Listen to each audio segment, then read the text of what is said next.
Waduh, kocak banget ini si Kapten.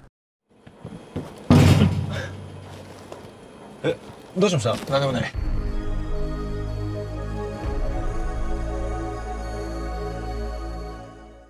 Oke teman-teman, dan untuk episode 4 Ultraman Blazer sudah rilis pada Sabtu kemarin ya guys ya. Sorry gua telat upload video ya, karena gua ada kesibukan di tugas-tugas sekolah ya guys ya. Oke, untuk episode 4 kali ini diperlihatkan sebuah kaiju Levira. Oke, tanpa berlama-lama lagi kita masuk ke ceritanya. Adegan dimulai pada Emi Aobe yang sedang bekerja sekaligus menjadi mata-mata dari Scar di perusahaan Nova Ayo. Tiba-tiba datang seekor kaiju moluska yaitu Levira berada di kota sedang merusak bangunan. Lalu datang beberapa drone dari perusahaan Nova Ayo sedang menuju kaiju tersebut dan mengeluarkan antimikroba kimia yang membuat kaiju Levira bisa dimusnahkan. Masuk ke opening, dan untuk judul episode kali ini adalah Emi pun berjuang. Adegan berlanjut di mana unit Scar sedang memeriksa kaiju Levira ini, dan rupanya sebelum Blazer muncul, ini kaiju sudah ada duluan di bumi. Dan untuk menunda kaiju ini muncul dengan 1 ton antimikroba dari perusahaan kimia Nova Ayo, yaitu FK1. Di sisi lain, antimikroba ini lama-kelamaan tidak efektif jika digunakan hanya 1 ton saja. Jadi butuh 2 kali lipat untuk menunda kaiju ini muncul kembali. Dan bisa saja kaiju ini bisa menjadi kebal terhadap FK1. Lalu di mana Kapten Gento yang lupa dengan Emi pada misinya? Untung ada wakil yang bilang, waduh, emang Dani Kapten. Adegan berlanjut dengan Emi Aobe dan Kapten Gento yang berada di tempat wisata akuarium, sedang membicarakan tentang kaiju Levira yang sudah diselidiki oleh Emi di perusahaan Nova Ayo, dan informasi jika kaiju ini mirip dengan hewan malaikat laut dan dibuat oleh perusahaan tersebut, serta antimikroba yang dibuat untuk menghentikan kaiju ini muncul lagi. Lalu Kapten Gento memberi informasi jika Pak Sonezaki dulunya bekerja di GGF sebagai departemen kimia dan yang sekarang bekerja menjadi bos di perusahaan Nova Ayo. Adegan berlanjut ketika kaiju Levira muncul kembali di kota dan akan diatasi dengan robot Ergaron. Lalu Ergaron menembaki kaiju tersebut menggunakan FK1. Tembakan pertama rupanya gak bisa membuat kaiju ini tumbang. Ergaron yang menembaki berkali-kali dengan FK1 tersebut, tiba-tiba kaiju ini berhenti lari dan meleleh menjadi cairan dan masuk ke lapisan bawah tanah. Lanjut adegan Emi memeriksa data dari perusahaan Nova Ayo dan hampir ketahuan oleh bosnya. Lalu unit Scar sedang membicarakan cara mengatasi kaiju ini yang semakin lama semakin kebal dengan FK1. Kemudian wakil yang menemukan jika DNA dari hewan malaikat laut ini cocok dengan Levira. Wakil yang memberikan saran untuk lapor ke kepala staf membuat Kapten Gento berpikir ragu kepada kepala staf. Adegan berlanjut pada Kapten Gento dan Emi berada di tempat wisata akuarium, memberikan info jika misi ini diberhentikan. Emi yang gak terima pun bekerja sendiri menyelidiki perusahaan Nova Ayo. Emi yang sedang menggeledah tempat dari perusahaan Nova Ayo menemukan ruangan rahasia yang berisikan data-data dari perusahaan itu dan mendapatkan berkas GGF jika kaiju Levira adalah kaiju luar angkasa yang tiba ke bumi pada tahun 2001 dengan menempel ke meteorit dan mempunyai kemampuan regenerasi yang kuat.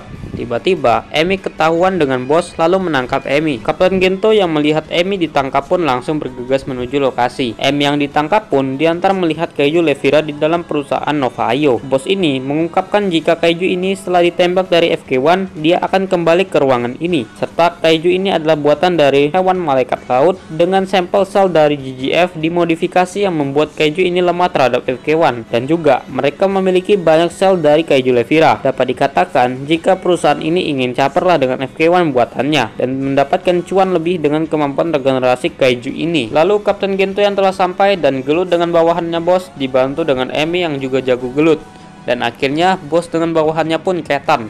Lalu kaiju Levira bangun di depan Kapten Gento dan Emi. Tiba-tiba Blazer Blaze muncul dan Kapten pun panik menyuruh Emi membawa Pak Sonezaki keluar. Lalu Kapten langsung berubah menjadi Ultraman Blazer. Pertarungan Blazer dengan Levira dimulai. Ada beberapa waktu Blazer sempat kewalahan karena Levira ini bisa hilang kemana-mana dengan regenerasinya. Lalu Ergaron tiba di lokasi dengan mengambil sebuah nitrogen cair yang akan dilempar dan dipecahkan ke kaiju Levira hingga kaiju ini menjadi beku. Lanjut, setelah kaiju ini beku, Blazer mengeluarkan tombaknya dan melemparkan ke arah Levira dan Levira pun mati. Lanjut di hari berikutnya, Emi dan Kapten Gento dan Emi pun memberikan bunga sebagai ucapan terima kasih dan episode kali ini pun selesai. Oke, sudah ditebak dari judulnya kalau episode ini lebih difokuskan kepada Emi Aobe ya guys ya. Jadi setiap episode memiliki pengembangan karakter masing-masing dari Uniskar, di mana juga untuk episode selanjutnya diceritakan akan lebih fokuskan ke Anri Minami. Nah, dari segi cerita di sini enteng-enteng aja menurut gua ya guys ya. Di sisi lain, dapat diceritakan jika kerakusan seorang manusia menjadikan kaiju sebagai cuan dan ketenaran duniawi, tanpa berpikir keadaan sekitar dimanakan akibat gedung di kota pada rusak dari kaiju ini. Lalu untuk Emi di sini diperlihatkan banget sebagai mata-mata atau intel dari Uniskar, dimulai dari penyamarannya menjadi sekretaris perusahaan dan sebagai orang biasa pada umumnya, karena juga dia sudah bekerja menjadi intel dari umur 17 tahun dan juga Emi jago bela diri. Jadi dapat juga action dari Emi Aube. Lalu untuk kaiju Levira, kaiju ini rupanya kaiju luar angkasa seperti Space Beast lah, dan kaiju ini sudah ada di bumi pada tahun 2001 sebelum Blazer muncul di bumi. Jadi bisa dibilang kaiju ini diatasi oleh perusahaan Nova Ayo dengan FK1 buatannya. Lalu kaiju ini memiliki bentuk yang aneh sih, apalagi bentuk sebelumnya itu pada tahun 2001. Feel creepy-nya dapat sih kalau dari gambar itu. Kalau yang sekarang kan gabungan Levira dengan DNA hewan malaikat laut. Dan kaiju Levira ini bisa dibilang sebagai budak dari perusahaan Nova Ayo, karena kerjaannya rusakin kota, habis itu dikasih FK1 meleleh kembali ke tempat. Seperti itu selama 3 bulan tanpa makanan.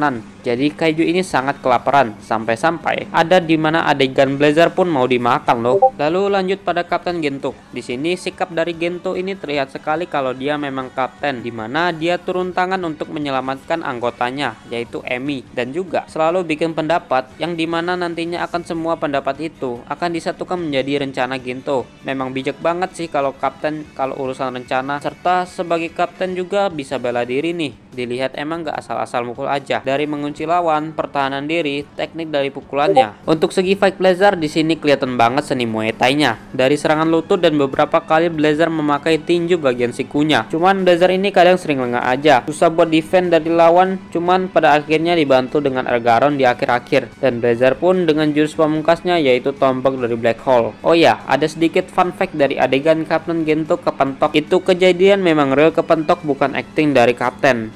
Oke teman-teman, mungkin ini saja yang bisa gua sampaikan tentang Ultraman Blazer episode keempat kali ini. Gua Thomasin, gua cabut.